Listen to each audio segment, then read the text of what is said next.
Afternoon. Sorry about that, guys. We had some weird circumstances this morning. Welcome back to Children's Church.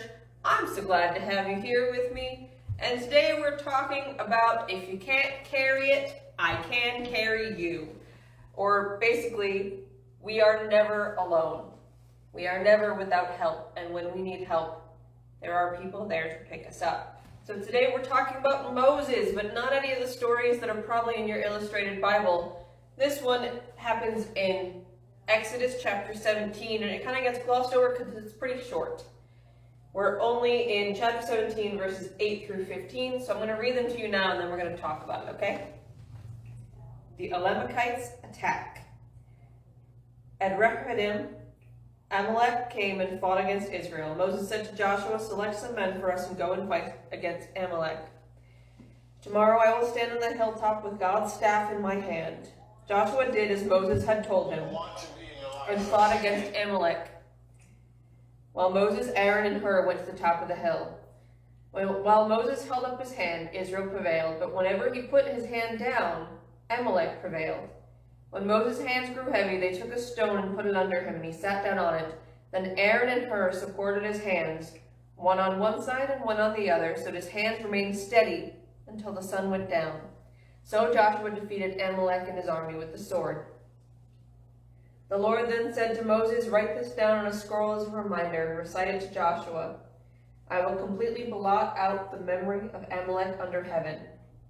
And Moses built an altar and named it "The Lord is my banner." He said, "Indeed, my hand is lifted up toward the Lord's throne. The Lord will be at war with Amalek from generation to generation." Now, that does happen eventually, but it takes a while. It takes us till the book of Esther. Yes, really. Haman is a descendant of Amalek. Personally, I think that's wild, and some of it is Saul's fault, but it goes on down the generations. It does eventually happen, but it takes a while. If they didn't write everything down, they totally wouldn't know. But that's not what we're here to talk about today. Well, I suppose generational knowledge is part of what we're talking about today. Only when Moses held up his hands and his staff to the Lord did God's people prevail. But he couldn't hold his arms up forever. Have you ever tried to hold your hands up?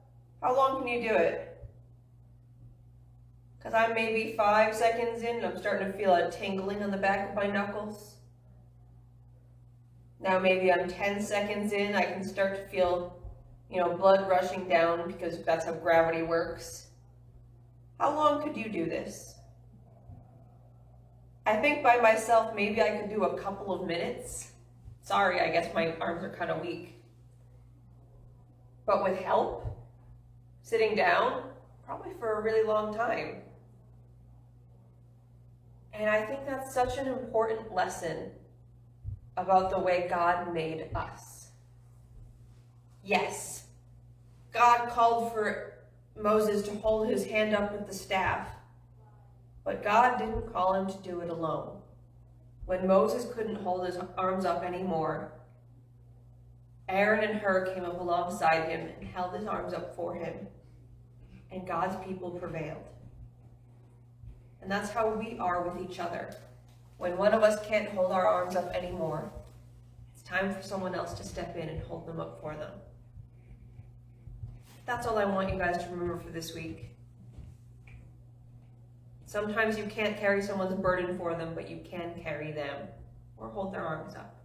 Have a wonderful week. I'll see you next week. Bye.